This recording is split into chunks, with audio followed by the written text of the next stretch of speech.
तो उनको निक नहीं लागत घरे अपना रही कबो टीवी देखो कबो मोबाइल चलाओ कबो हई काम कर ये जगह तो हमार माथा दुखा जाता। तो माई भी फोन लगावत है।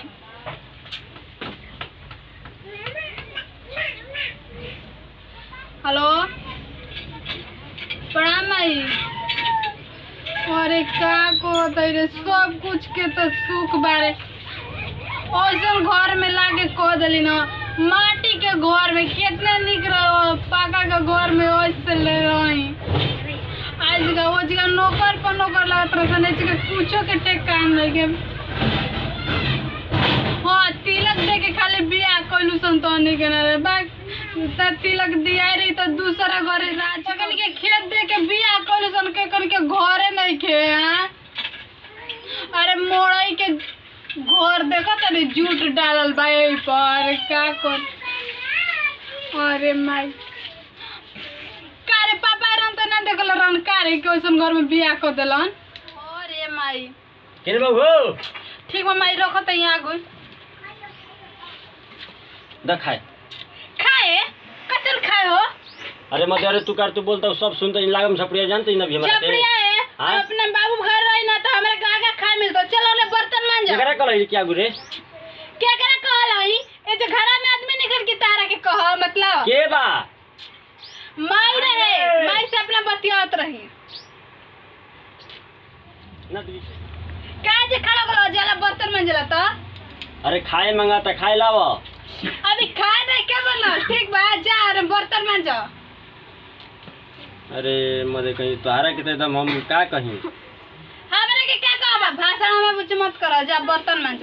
बर्तन हमरा कहती बर्तन माजे के रे तब का हम मांजी मांज झट मना खा बनाओ। ई क्वेश्चन मेहरान हमरा कपार पे आ गुल की बर्तन मजावती हमरे से हां तनिको एकदम एकर बाप माई लूर ना सिखैला संकार है ससुरा में करा खाली कुर्सी पर दिन रात बैठल रहले भैया हमारा कहती है बर्तन माजे के जात हई अब का कर।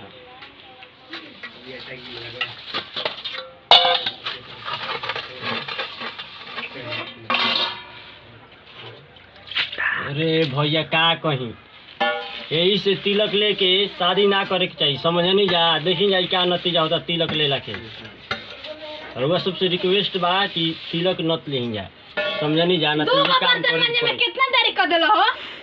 अरे मतलब दुइयो के बाद तीन गो बान रे का कबे के नाल बा बर्तन मांजे चलो ने लुगा पीछे के खा बना के बा जल्दी आओ।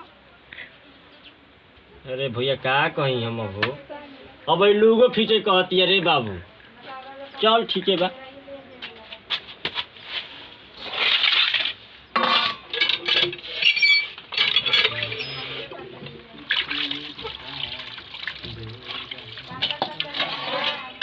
हम का करें तिलक लेके पश्चात न बनी हाँ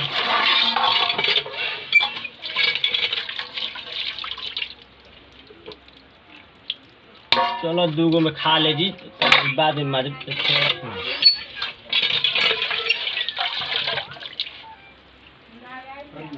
का बर्तन में लगौली बिया रे भैया ये घी भी न मियाज भइल बा हमारा हम का कहे।